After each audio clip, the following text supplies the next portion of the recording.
Because so many businesses are closed and unemployment on the rise, and the general impact of the coronavirus pandemic on the economy, as expected, a number of residential tenants are not going to be able to pay the rent or will request some kind of rental relief from their landlords.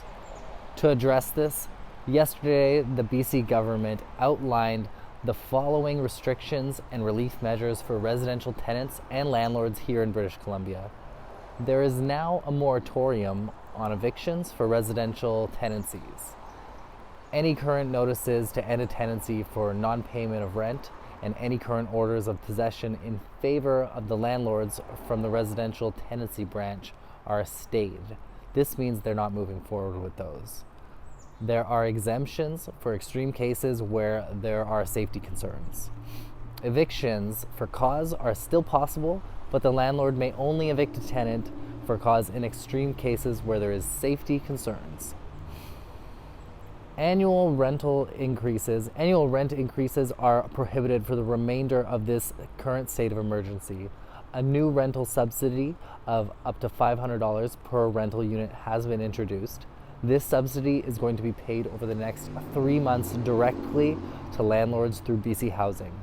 These funds will not be available for April 1st, and eligibility and the application process has not yet been described in detail as of yet. Landlords will be able to restrict access to common areas in a shared building, think laundry rooms, game rooms, gyms, etc., to help prevent gatherings that can spread the COVID-19 virus. Landlords will be prevented from accessing rental units without the consent of tenants, except in exceptional cases where it's needed to protect health and safety or prevent undue damage to the unit. It is expected the residential tenancy branch will continue to be the forum to resolve disputes between landlords and tenants. Alongside these new government relief measures, it's important for landlords to keep the following in mind. 1. The BC government has made clear that tenants must still pay rent. 2. Landlords should encourage tenants experiencing financial difficulties to apply for other relief programs now offered by the provincial and federal governments. 3. In BC, the common law remedy of seizure of property is not available to cover arrears arising out of a residential tenancy. 4. If a residential tenant is not able to pay their full amount of rent, a landlord should keep track of that unpaid rent. 5. Landlords should be proactive in speaking with the tenants who are experiencing financial difficulty to work towards forms of rent relief. That could include a lump sum or scheduled payments over time as the rent arrears continue to accrue.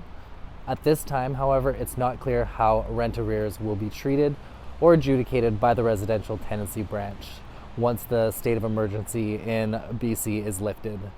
I want to give a big thanks to Jeffrey Hernandez, who wrote the blog post where I pulled most of this information from. Jeff is a litigator in Vancouver practicing civil litigation with a focus on commercial disputes. He advises clients on a wide range of issues, including contractual claims, real estate litigation, insurance matters, and more. I'm hoping to get Jeff on the show for an interview to talk more about this blog post of his for Lawson Lundell. Shelter in place, BC government announces COVID-19 survival tools for residential landlords and tenants. I want to also just make a note that this is March 26th, so for the most current and up-to-date information, give me a call or text at 604-313-9805. And stay safe, Vancouver, practice your social distancing, and remember that viruses are contagious, so is fear, anxiety, panic, also calm, kindness, and you'd be wise to choose wisely, I guess is my message here. So bye for now. I'm Realtor Josh Kepke, and that's Grizz.